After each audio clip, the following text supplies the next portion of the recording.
Maswera sei ma comrades. Ndichingosapota zvekutaurwa na comrade Mudzingwa. Also kwandakakurira inini waitorohwa kusagona slogan. But inini wangu am one of the few vakabva vatoona kuti inini handimbunyikidzwe kodzero dzangu nekuda kwekuti izvi zviri kuitika. Saka baba vangu inini munhu anga asingatoda kuzvinzwa kuti uri kupikisa maonero anenge achiitwa nevamwe vakuru vezanu, zvinova zvakandipawo kuti nditi no, we need to call a spade. But he only realized December 2023 vakaita accident muHarare muye pakatofiwa ipapo. Ivo vakaenda kuchipatara, vakazonomukira kuchipatara, but he was broken pelvic joint, shoulder, ruoko, makumbo. Vakanorara mukorido muParirenyatwa for 24 hours vasina kuwanirwa bed, vasina kupiwa kana pain killer. I had to send mari inini kwavari kuti vatengerwe mapain killers. I had to send mari yekuti vaendeswe kuma private kunoitwa scan kuchinzi muParirenyatwa hamuna scan. I had to send mari yeambulance pachinzi hapana maambulance pano pachipatara, we need to call private ambulance. And mari dzinenge dzichichajwe papo 150. Kungobvisa munhu paParirenyatwa kuenda pane CT scan womudzosera paParirenyatwa $150. It was a lot of money. Ndakasvikira pakuti mari dzacho handichadzikwanise. Muchipatara chinzi nestate yavari havabvumidzwe kubuda. Ndakasvika pakuvaramwa baba vangu inini kuchipatara kuitira kuti vavaburitse. Vachivaburitsa mundege vainzi vadiwe nekuti he was so much urwere hwavo hwakakurisisa. I've got a friend anoita zvebhasi. I had to say shamari backseat yese I'm gonna pay for it. Mudhara wangu varadzike kumashure koko because he couldn't do anything. He couldn't move. Angokwanisa kugara akarara chete. Vauya ku South Africa vakangoita first week, second week vatooperatwa everywhere parooperatwa free of charge.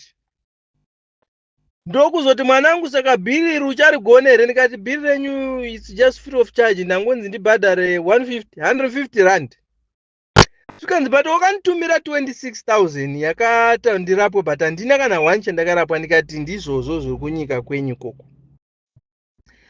From there he started now realizing kuti there is something wrong. Then ndakuchivaonesa zvinhu zvakaita segold mafia, ndakuvaonesa madocumentaries because ikadhata rakazara. Ndavatengera phone inoenda painternet, always is on what's happening in Zimbabwe, achiona zvese. Now akuziva chinonzi corruption, vakuziva kuti what does it do as a corruption. But nguva yese ndaivaudza vati vairamba vakanyarara, saka vakazotiwo vakazvionera pamhino seforge. But I don't wish for every Zimbabwean kuti azvionere pamhino sefodya. Zvimwe zvinhu kunonzi kugara nhaka uona dzevamwe. Imboonawo kuti vari panext door zvavawirwa nedambudziko. How is it? Vari kutambura sei? Hatisamirire kuti zvitiwire so that tikwanise kutaura senge zvakaitwa naMP uyoyo ndiani nditino, wekuti after azoendawo kuchipatara aonawo hama yake kuchipatara, ndo paazoona mastate yemahospitals edu ahiite. But nguva yese anenge achiti zvinhu zviri bho. Ngatisava vanhu vakadaro, ngatisade kuonera zvinhu pamhino sefoje. Pari kutaura vamwe, chekaiwo muono ndizvo here. Kana muona zvizvo, then condemn it. Not kuti because inini am benefiting or because inini ndinogona kutengerwa doro ndoto-opoza. Sechimukomana ichi chinogara chichitaura ndo like that. Ngative vanhu vanobatirana, chawira umwe ngachive chawira iwewe. Umwe munhu nhasi unogona kuti zvakawira comrade Nyoka yeMabhuna zvine ineni. because handisiri ini ndiri paproblem. But ukaona iwewe nyika yako ichisvika pakudhilita information yako iwewe musystem yoisa yayo, even embassy isiri muZimbabwe yoita the same, it means you can be in that same situation anytime, any minute. So it's not something that you should just ignore nekuti hazvine ineni. Saka panotaurwa ngatibatirane ipaipai, munofanira kuzviona in a broader picture yekuti what if it's me? Put yourself in that person's shoes.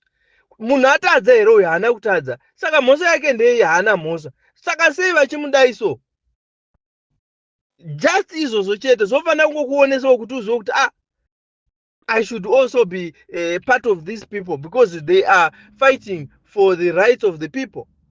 Manje ukati inini as long ndichibenefita or as long ndatengerwa foni yekuti ndivatuke, I will shout them.